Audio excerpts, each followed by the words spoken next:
as the head football coach at Louisiana Tech University on December 14th of 2012. Coach Holtz spent the past 3 seasons as the head football coach at the University of South Florida. He's also served as the head coach at the University of Connecticut, as well as East Carolina University. And he's also been an assistant at Notre Dame, South Carolina, Florida State, and Colorado State. Coach Holtz was recognized as the Assistant Coach of the Year in 2001 by the All-American Football Foundation. In 1996, the National Football Foundation gave him the Man of the Year Award. And he was also the recipient of the Franciscan Life Center's St. Francis Award in 1995, which is an honor given to those with their dedication in support of Christian values and outstanding athletic achievements.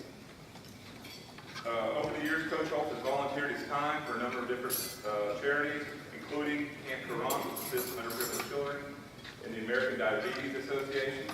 He earned a bachelor's degree in business management from the University of Notre Dame, where he was also a letter winner on the football team, playing special teams, and a receiver for his father, who everyone's familiar with, legendary coach Lou Holtz. Skip and his wife Jennifer are the proud parents of 3 children, Trey, Chad, and Haley. Please join me in welcoming Coach Skip Holtz.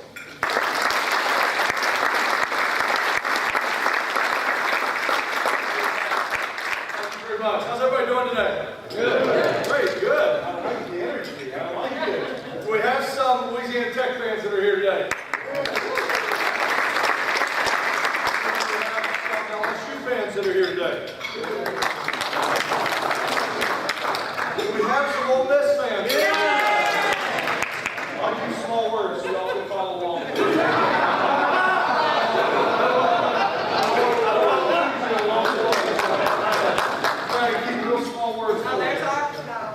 We got Arkansas here. We got a lot of different schools that are represented. Carol, it's great to see you wearing the Louisiana Tech school colors. Just a coincidence that all of us are the same.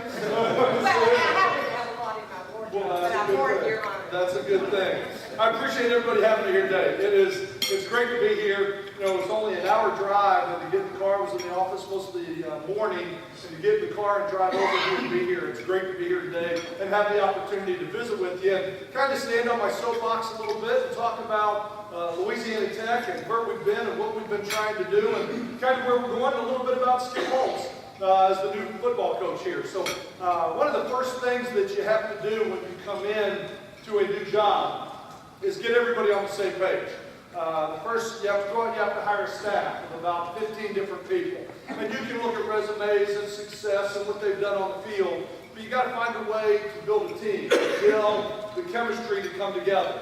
And then you've got 100 players that are all getting to know you and an offense and a defense for the first time. And you've got to learn to bring them together. So it's all about getting everybody on the same page. And I've done this everywhere I've been. It hasn't worked yet, but I know today's the day. Because of the educational and talent level that we're dealing with today. So I know this is going to work. So everybody take your hands and put them 6 inches apart. You're going to get involved after that big lunch. We're not sleeping on my watch. All right, so what we're going to do is everybody's going to get off on the cadence. And I'm going to say ready, set, hit. When I say hit, we're going to clap our hands, okay? And you say ready, set, hit, not ready, set, hut. Hut is what Gilligan lived in on an island.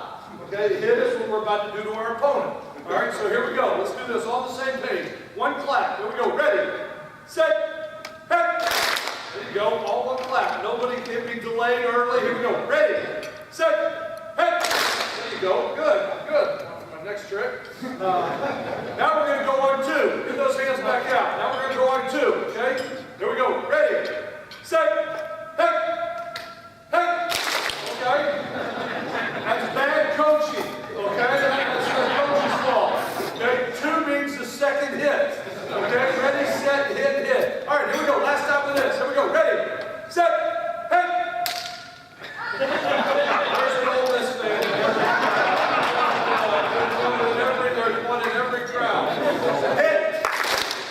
We're so easy that we were that close to getting it done. Offense goes on a verbal command. What does defense go on? Snap the ball. Movement. They go on movement. Hands back out. This is an active group now. This is active. All right, I'm going to swing my hand like a pendulum. Okay? And when it crosses the other hand, I want you to clap. Okay? So you go. There you go. There we go. There's a lot of Tech fan. There we go. So there you go. As it comes across. So now we're going going on a visual command rather than verbal. You can see, you see how we got a penalty. You can see how easy it is to get everybody on the same page, which is one of the things that really we've been doing here in the last 6 months in Ruston. It has been like drinking through a fire hose, but it has been fantastic. I mean, there's no way you can absorb everything that's being thrown at you right now. And the people that you're having the opportunity to meet, the things that you're able to do, and what you're trying to put together, you can't absorb it all, but everything right now has been so incredibly positive. When you look at what's going on right now over in Ruston, with the new leadership stepping into place with Dr. Geis, who I think is just going to be an absolute rock star, having the opportunity to be around him and to see his involvement and how he's involved in every aspect of it, I think is going to be, Dr. Renaud has done a great job, but I think Dr. Geis is going to create a lot of excitement as a new president coming in. Then you've got a new conference we're going into. You've got a new business school that just got built that was open last year. New dormitories going on campus. The new student center, rec center that just got built. The new end zone facility with plans underway to bring construction in January. There's so many positive things going on right now, and anytime there's change, it creates excitement. It creates energy, it creates enthusiasm, and there's a lot of it right now on that campus. And having the opportunity to meet with Dr. Geis and some of the alumni and some of the faculty, it's easy to feel that charge, and it's something that you wanted to be a part of. And so it was something for me that was an easy decision, and I'm really excited about the things that are going on in the direction of where the university is going, where the athletic department is going, and the growth that's happening right now. A little bit about me. I mean, I am very fortunate I have had the opportunity to grow up around this great game. I've been around it my whole life. I grew up as a kid with my father. When he was coaching, I was in the 8th grade. I lived in 8 states. I thought we were running from the IRS, and I realized my dad was a football coach. I did most of my growing up in Fayetteville, Arkansas, when he was at the University of Arkansas. Spent a lot of time there, but growing up around this great game, I had a chance to grow up around my idols. I had an opportunity to be around them and to go to practice and to eat dinners with them. I can remember when Dad was the head coach of the New York Jets, my brother and I were working training camp. And we were walking from practice over to lunch, and a white convertible Eldorado pulled up beside me and said, "Are you going to lunch?" And I looked over, and my eyes got as big as my whole head. It was Joe Namath. He said, "Get in." So I get in the car with Joe Namath. I'm all excited. I said, "Are we going to training table?" He said, "I don't eat that crap." We went to Jack in the Box. They got a good burger. I've got some incredible memories of growing up around this great game and being around it with the Arkansas family we have when we go back to the Orange Bowl. When Dad was at Arkansas and I was in the 8th grade running around on that sideline of that game. I've just been very blessed to grow up around this great game. And then I had an opportunity to play it. And I went to Notre Dame. I went up there on a visit. I decided that's where I wanted to go to school. I went up there to school. I was there for 4 years. And then my very last year there was when my father came to Notre Dame.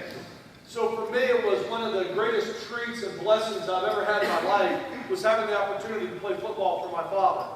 And probably one of the worst things that ever happened to me in my life was having the opportunity to play football for my father. I mean, it was both good and bad. There were some phenomenal experiences for me, but there were also some times as a father and son, your relationship can get tested a little bit. But having the opportunity to play this game, I remember I was there as a quarterback. And we had quarterbacks like Blair Keel and Steve Berline and Tony Rice and a lot of great talent. And I remember my father came in and he said, "Skip, as my son, I don't think you're ever going to be able to get on the field as a quarterback." And I said, "I understand that. I mean, there's some great players and some great talent here." And he said, "So what I'm going to do is I'm going to move you to wide receiver, where you're going to have a chance to maybe get on the field a little bit more." So I went into the wide receiver meeting room the first time, and there was Tim Brown and Rocket Ishmael and Alvin Miller and Ricky Ward and another probably 10 guys that went on to play in the NFL, win the Heisman Trophy, and everything else. But I was a special teams player. I was a role player. but would not trade my experience for anything. I can remember coming down to Baton Rouge when I was at Notre Dame and losing to LSU at the end of the game. Coming down here and having the opportunity to play. And playing at Michigan, and playing out at Southern Cal in the Coliseum, and at Penn State, at Tennessee. Some of the great things that I got an opportunity to experience, I wouldn't trade those memories for my youth to go back and do it all over again. But I had the opportunity to grow up around the game. I had the opportunity to play the game. And when my college days were ending, I remember sitting down with my father, and he said, "What do you want to do?" And I said, "No, I think I want to coach." He said, "No, you don't want to coach." He said, "The hours, the insecurity, everything else," tried to talk me out of it. And I said, "No, Dad, I really think it's what I wanted to do." And he said, "Well, you didn't have to go to Notre Dame to coach. You could have went to Kent State and got into coaching." Because that's where he went to school, was Kent State. He said, "We sent you to Notre Dame to get involved with a bank or a law firm or something like that, not to get into coaching." But I was pretty firm that this is what I wanted to do, get into coaching. He asked me, he said, "Have you told your mother yet?" And I said, "No, sir." He said, "Well, make sure she's unarmed when you tell her, because she's not going to be happy with it." So I ended up getting into coaching. I go down and I get an opportunity to become a graduate assistant for a gentleman named Bobby Bowden down at Florida State. And I go down to Florida State, and I go into Tallahassee, and I walk into the football office, and the first person I meet behind this desk is this beautiful, dark-headed co-ed, just a gorgeous woman. I was determined that day that was going to be my wife. Now, it took me 5 years to convince her of that, but eventually my wife and I became married, and that was where I met her. And she chose Florida State because of Bobby Bowden and their football program. So she's willing to put up with kind of everything I put her through as a coach's wife. But I had the opportunity to work with Bobby Bowden there at Florida State, which was a great experience. I had the opportunity to work with Earl Bruce, who had been at Ohio State when we were at Colorado State, who was just a great football coach. Completely different, where Coach Bowden led us in our Bible studies on Thursday morning at Florida State. And Earl Bruce is the only person I've been around that could use an F-bomb as a noun and a verb and an adjective all in the same sentence. So it was a little bit of a culture shock to go from one to the other. But then I left there and had the opportunity to coach for my father for 4 years at Notre Dame. Going back to my alma mater and coaching there. I remember when the Connecticut job came open as the first head coaching job. And I went to my father, I was 29 years old. And I went to him, I said, "Dad, I don't know, I'm nervous. I'm 29. Do you think I'm ready for this?" And he said, "All I know is this, if a dog's going to bite you, he'll do it as a pup. If this is something you want to do," he said, "then go jump in it with both feet and get after it." He said, "Never look back." And I became a head coach here at Connecticut. I was there 5 years when my father got back into coaching. And my mother was going through a bout with cancer. She was going through stage 4 throat cancer at the time. And we had 3 children, and so we picked up and moved from Connecticut to go to South Carolina. I looked at it and I said, professionally, it's probably not a very smart thing to do. Winning 10 games as a head coach, the move into the Big East. I said, it's probably not a very intelligent move professionally to go from being a head coach to an assistant. I said, financially, I wasn't a math major, but I know it wasn't a very good move to go from being a head coach back to an assistant. And my wife said to me, she said, 20 years from now, when your parents are gone, are you going to regret not going? And I said, I would. So we picked up and we moved to Columbia, South Carolina to go back and work with my father and have my kids grow up around my mother while she was still with us. Now, my wife's a born and raised Florida girl. And I don't think having the worst winter in New England history had anything to do at all with our move from Connecticut, or her trying to get out of Connecticut to go down to the Carolinas. But having the opportunity to be there, we're in Connecticut, we're in South Carolina, and my mother is diagnosed a year later with liver, lung, adrenal gland, and ovary cancer. Here we are 13 years later, and she is still cancer-free. Just an incredible story. It's like my father said, he said, I used to pray for her, now I just pray to her. She is right now, because she is one of the miracle stories. But it just goes to show you, being around my mom and watching her go through those battles, watching her go through those fights, what a positive attitude and belief will do. and how important that is in our health, and how important our mental health is in our physical health, and how it's all tied together. See, I learned a long time ago, there was a young man named Drew Steele. He's a Down syndrome child, and I went to go play in the golf tournament. It was cold, it was rainy, it was wet. I had just become a head coach. I went out there, I really didn't want to be there. I went out there, I got on the first tee, I put my tee in the ground, I hit my ball, and I got paired up with Drew Steele. And Drew gets up on the first tee. Drew is a 21-year-old Down syndrome child who lives with his parents. He grabs his golf club with his hands about that far away, and he just starts digging a hole. I mean, he is just, I felt bad for the ground superintendent. He is just banging away trying to hit it. He finally hits the ball, and it dribbles off the end of the tee box. He walks around the whole tee box slapping everybody high fives with the most positive attitude I've ever seen in my life. We get to the green, we put the ball that far apart. It's like, Drew, your turn. They go, I got it. They go, whack, knock it 3 fairways off the green. And then he'd flip his putter like a pony and he'd ride it. And he'd ride it all over the green. I played for 18 holes with this guy. And it was like, you know what? I came out here with so many things to be grateful for. So many things that I have to be blessed over. With the senses we have, the ability to communicate, see, smell, everything that we do on a daily basis. And I was the one out there moaning and groaning with a bad attitude, not wanting to be there. And here's somebody that had every reason to complain and say life's not fair. And yet he was the most positive guy on the whole golf course. And I learned a valuable lesson in 4 hours on a golf course with Drew Steele. So we go to the banquet that night, and I speak at the banquet. And I was just floored, and I said, Drew, I got to tell you, I was so impressed today that I want you to come speak to our football team. And he said, well, Coach, I work at Chick-fil-A. I have to check my schedule. I said, Drew, have your people get with my people. Let's see if we work this out. Drew ended up becoming our Gatorade pourer on the sidelines for 5 years in East Carolina. That was his job. Never been around a more positive Gatorade pourer in my entire life. It was like the movie The Water Boy, when he would grab the pitcher and be like, now you can have it. I mean, it was like every cup had to be filled up. But he had such pride. He was always so positive and always so upbeat. And, you look about success, and the expression of what you're capable of doing is determined by your talent. What you actually do is determined by your motivation. But how well you do is determined by your attitude. And if that statement is true, then we get to choose whether we're going to succeed or fail every day. We choose whether we're going to succeed or fail. And it doesn't happen overnight. It's kind of like asking a player, I want you to do all the right things today. Today, I want you to go to every class. I want you to get up, I want you to shower, brush your teeth, comb your hair, go to every class. Go to your tutor today. Go to your weight workout. I want you to work harder than you've ever worked before. And he'll come see me at the end of the day and go, Coach, I got it all done today. I went to every class, and I said, great. Now let's do it again tomorrow. It's like, again tomorrow? I got to keep doing this every day?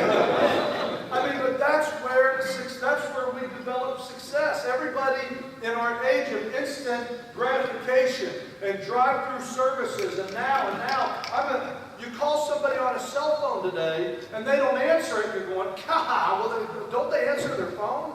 I've got teenagers and I try and tell them, we used to have to stop the car and get out of the car and put a coin in a box to make a phone call. He says, you had to get out of the car?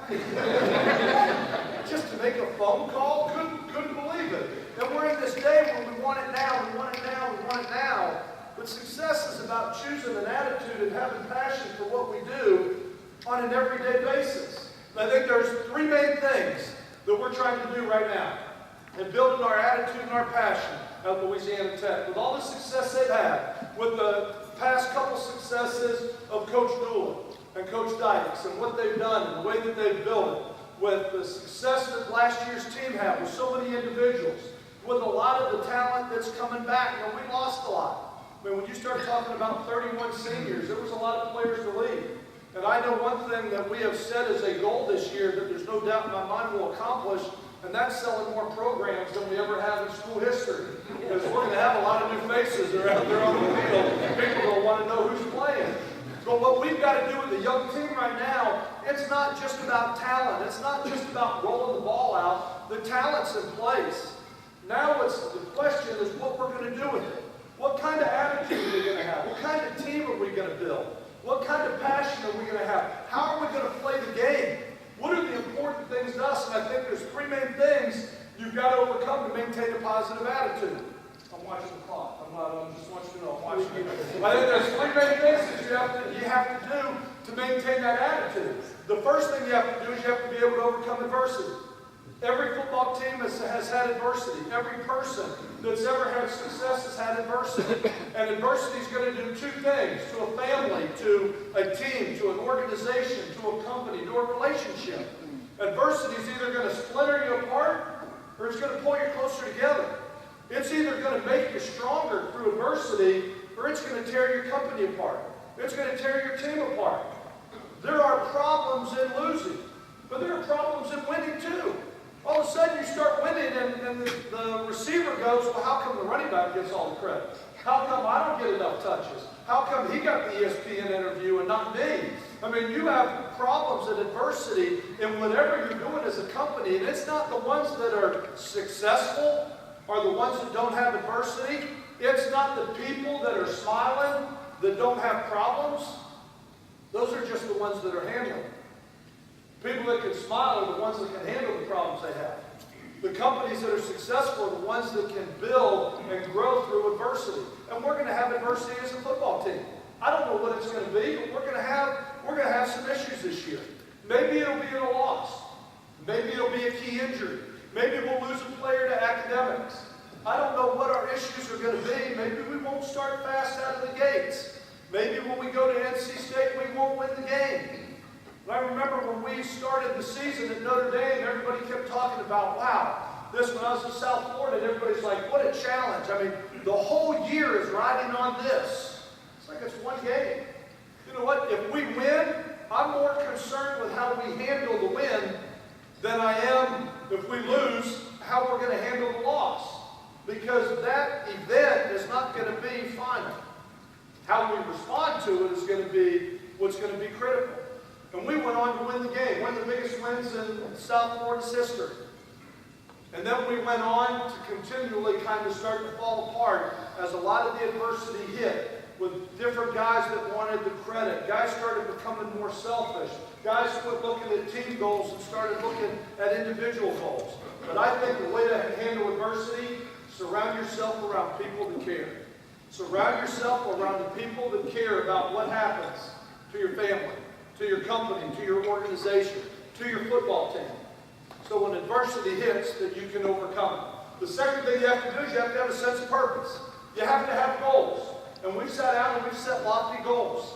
We were talking here at lunch about the great program that LSU has built right here in the state of Louisiana. They've done a fantastic job with their fan support, with what they've done on the field and academically, and the programs that are in place. I think it's a great model for us to look at where we want to be. You know what? When I first said that I wanted to come to Louisiana Tech, I didn't come here and say, you know what, let's be average. Let's just, you know what, let's just go and be okay. You know? I mean, people aren't inspired with average. People are inspired with greatness. Set lofty goals with yourself. There was a book, David McNally wrote a book, and he talked about why does the thrill of soaring like an eagle, effortless, way up in the sky, begin with the fear of falling. And talked about how an eagle's nest is way up in the air. And a baby eagle doesn't get to learn to fly by jumping 4 feet, and then 8 feet, and then 12 feet, and saying, hey, I'm getting it. But it talks about the greatest gift a mother can give her child as an eagle is to push them out of the nest when she feels that they're ready. Why does the thrill of soaring like an eagle begin with the fear of falling out of that nest? Why does the thrill of accomplishing great things begin with the fear of failing? People are afraid to set lofty goals. Well, what if we fail? One of the goals that we have, we want to win championships at Louisiana Tech. I want to win a Conference USA championship in year one going in it. Does that mean we're going to do it? I don't know. That's what this next 6 months are going to be all about. But that's the goal we have. That's the dream we have. That's the vision we have. We want to go undefeated. I want to represent Conference USA in a BCS bowl game under the new system where they take the top 4. We want to dream that. That doesn't mean that we're always going to accomplish it, but if you shoot for the stars and you hit the moon, did you fail? There may be a lot of players that come back and say, Skip Holtz was crazy. He pushed us farther than any coach has ever. He wanted us to work harder, go to class, graduate, be accountable, be social citizens, what we do in the community. He wanted so much out of us. I can deal with that. But I don't ever want somebody to come back and say, Coach, man, if you only would have believed in us. If you only knew the price we were willing to pay. If you only know how good we wanted to be, we could have been great. Set lofty goals for yourself. Set lofty goals for your team, for your organization, and what you're trying to do.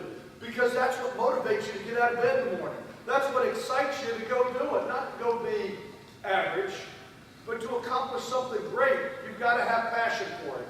And the third thing you have to do is you have to have a belief. You have to have a belief in yourself. You have to get young men to believe in themselves, to do what they're supposed to do day after day after day. Because that positive self-image doesn't have anything to do with how other people perceive you. It has to do with how you perceive yourself. And so many people today think it's about being popular. They think it's about being accepted. They think it's about being how many friends I've got on Twitter or how many friends I've got following me on Facebook has to do with my popularity, or whether I'm a cheerleader or a football player or whatever it is. But a positive self-image has everything to do with how you perceive yourself. And you can fool a lot of people. You can take shortcuts and nobody will ever know. But when you cheat yourself, you hurt your self-image. You hurt yourself in what you're trying to build. We had 3 rules in our household growing up with my father. We had do right. You know the difference between right and wrong. You do what's right, not wrong. If you ever have a question, pull out the Bible and read it. If you don't get your answer there, then picture Jesus on one side and your mother on the other. You can still do it. It's the right thing to do. If you wouldn't, you probably shouldn't be doing it in the first place. Our players will say, Coach, I don't know that I've been doing what's right. Mom doesn't need to hang out with us. But you do right, you do your best in everything you can do, and you treat other people as you want to be treated. And if you can do those 3 things and live your life and doing those things the right way by going to class, trying your best, going to your tutor, going to your weight workout and working harder than you've ever worked any other day that you've been there, when you can learn to do that day after day after day, it's easy to believe the man looking back at you in the mirror from a positive self-image. I don't have all the answers. I think football is the greatest game on the planet as a game because that's what it is. But we have the opportunity to teach young men a lot about life. We have the opportunity to teach people, to give excitement and enthusiasm and support for their university, to teach young men intangible things that it's going to take to be successful as students, as people involved in the community, and as athletes as well. I think it is a great game, and having the opportunity to be part of it from a childhood to playing it to now coaching it for 25 years, I truly stand here in front of you and feel blessed, not only to have the opportunity to be part of this game, but to be part of Louisiana Tech and all the positive things that are going on in Ruston, Louisiana. I will close with this one little thought. I don't know if you'll find that I don't get a chance to talk at home very much, so when I get a microphone, this is my opportunity to stand on my soapbox. So I appreciate your patience with me today. But I'll close with this one little poem that I learned a long time ago that talks a lot about what I've talked about today. And it says, I saw a group of men in my hometown. I saw a group of men tearing a building down. With a heave and a hoe and a mighty yell, they swung a beam and the sidewall fell. And I asked the foreman, are these men skilled? The type you'd hire if you wanted to build. And he laughed and said, why no indeed. Common labor is all I need. For I can tear down in a day or two what it takes a builder 10 years to do. And I asked myself as I walked away, which of these roles do I choose to play? Every day we have a choice to make. Whether we're going to be positive and build on a day after day after day, on a sound foundation and belief, a positive attitude and a passion for what we do, or whether we're going to be negative and we're going to be the naysayers and we're going to tear down what so many people are working so hard to do. Feel blessed and honored to have the opportunity to be here today, to be here in Shreveport. I think as close as it is, this is a road that needs to be well traveled. And whether your team is whether it's LSU, whether it's Arkansas, whether it's Ole Miss. When those teams are playing on the road, I encourage you to come support Louisiana Tech, which is right down the road. It's an honor to be here. I thank you very much for your time. I appreciate it. Go Bulldogs.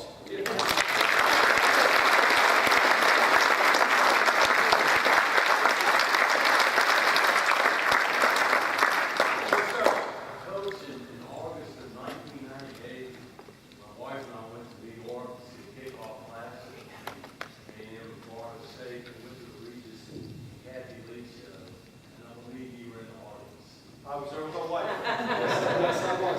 I remember they introduced you. Regis was still is, a dear friend of our family's. That relationship was first started with him being the diehard Notre Dame fan that he is. And when Dad was at Notre Dame and had an opportunity to spend a lot of time together with his daughter there and everything. So yes, a great relationship. But any time I've had to take my wife to New York for a weekend, I think it is a great city to visit. Any other questions that I could answer for anybody? Yes, sir. I went over to the spring game. I noticed your father about 30 yards behind the defensive backfield the whole afternoon watching. Yes, What were the two best things he saw? Well, I'll tell you, he started out about the first 5 plays were behind the offensive side, behind 30 yards behind the offensive side. As he was talking to me from 30 yards away, you know, as a father could talk to his son only. Because I was sitting there, Kenneth Dixon, the running back, I told the offensive staff I only wanted to carry the ball about 3 to 5 times on the day.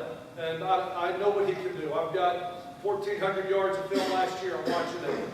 He carried the ball the 3rd time for 3 plays in a row. And all I heard is, what the hell is he doing still in the football game? Get his ass out.